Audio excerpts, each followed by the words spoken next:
So everyone's back from the break, looks like. And let's take a look over at the beginnings of a drawing that I've done here on the whiteboard. And what we have here is we've got two clusters. We first got cluster 1, which is the one that we've been working with in most of our deep dive modules so far. And then we're going to bring in cluster 2 today. We probably won't use it too much more in many of the other deep dives, maybe a few, but mainly for the idea and understanding of how globalization works between clusters as well, and what are some of the nuances, some of the things to consider. So within cluster 1, we can see that we've got 3 sites. We've got our Seattle, US site. We've got Austin, which is another city, but also in the US. And we've got our Amsterdam site in the Netherlands. Then we've also got a cluster 2, which has a single phone and a single gateway. Actually, we don't have a gateway to use for this cluster, but we're going to show the examples and pretend that we have a gateway for our Sydney, Australia site. So the idea is that for every egress gateway, we're going to have a series, and actually already do have a series, of called party transformation patterns that are viewed or seen, matched, and acted on by the called party transformation CSS, party transformation pattern CSS, on each egress gateway. So this is going to look up, and we're going to see that we've got a few different patterns. So for instance, for Seattle, we're going to have the most specific pattern of /+1 206 and then bang, or exclamation, everything else. And we're going to use that more specific so that we can put a dot in between the 1 and the 2, the 1 and the 206, and then we're going to drop pre-dot as our digit discard mechanism. Dial digits. So we're going to drop pre-dot. That's for local or subscriber calls. Then we'll also have /+1 bang, which if someone had dialed 1206, or 1206 was how it had gotten globalized, that would also match, but this is going to be for all national numbers. So all numbers that do not have 206 in the area code, we're actually going to want to strip pre-dot here.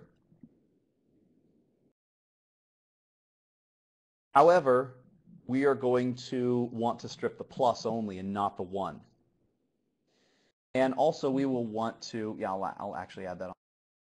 And then we're going to have the least specific pattern, which is /+, the backslash escapes, the plus being otherwise identified as a regular expression, /+ bang.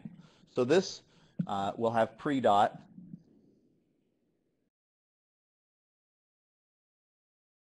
and the pre-dot will strip the plus but leave whatever the country code is. So this is the least specific, and this will be matched for all numbers that are not beginning with a +1 or not in the country code of the US. So for our /+206, we could send just the 206 and the remaining digits, 10 digits, out to the carrier for a local call. However, if this is an H323, or in our case, a SIP gateway, then we're going to want to prefix 9. That way it goes out and matches dial peers, egress dial peers here on the iOS router. Okay, so for /+1, we'll also prefix a 9. And then for our /+, we're actually going to prefix 9, and then the carrier wants to see a 011. So 9 will match the dial peer, the 9 will be stripped at the egress dial peer, and then 011 will ultimately be sent out to the carrier. Now for Austin, we've got /+1512 is the area or geographic code there. So we'll put pre-dot, and we'll prefix a.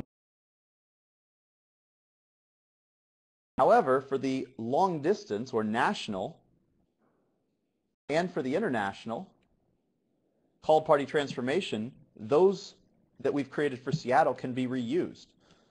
So we would have actually put these two patterns in a national or nationwide partition that both of the egress gateways, called party transformation pattern CSSs, not only see their local specific patterns, but they also see, so that is, they see a partition for their local patterns, but they also see a partition for national patterns that any gateway in the US can use.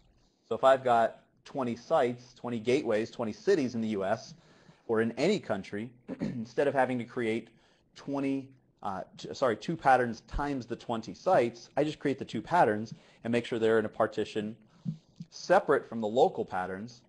They're in a partition that gets seen by all gateways in that country, and then I only have to create those twice.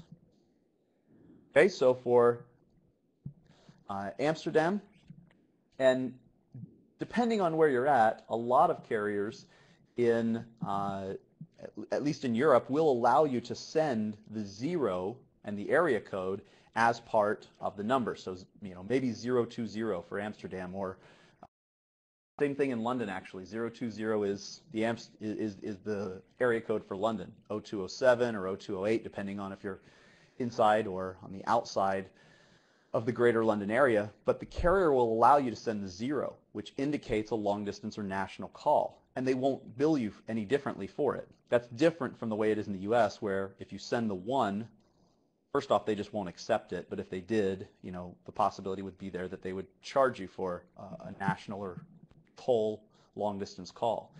So with that being the case, as long as the carriers agree to that, then I only have to have 2 patterns for all of the Netherlands.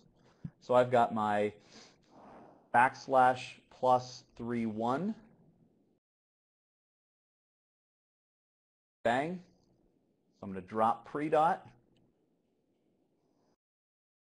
fix a 0, because that 0 had previously been dropped. And then I'm also going to /+.bang, drop pre-dot, and okay, so I'm not prefixing another 0 for secondary dial tone because this is an MGCP gateway, at least in our current configuration. By the way, branch 1 Austin was a H323. That since the last few modules. And then Sydney, let's say it's MGCP as well. And for Sydney, we'd have /+ country code of 61, and 2 is going to indicate Sydney. So we would strip pre-dot. I'm not going to include the 2. Allow anything inside the country code of 61 inside Australia to go out with dropping pre-dot and then prefixing a, let's see, it actually for there it's going to be 1 0, or if it's 2 zeros and then the 1 0 and then the code, the carrier selection code that you want to use for long distance. Prefix 0, and then let's say we've negotiated, our company wants to use, I haven't actually checked to see if this is 1, but let's just say 555 is a particular carrier. Okay, /+.bang is going to be our other for international, and here we'll drop pre-dot, and we will prefix 011. So they're international carrier access code. So once we've got these few called party transformation patterns set up, what we're going to see, and we'll refer back to this later on. In fact, I'll go ahead and save this so that we can pull it up in a little bit. But what we'll see is that we no longer have to do much, if any, at all, modifications of these called party transformation patterns. In fact, we don't have to do any once we have them all set up properly. And no matter where we route a call out, these existing few called party transformation patterns will take care of properly formatting the call for that local carrier.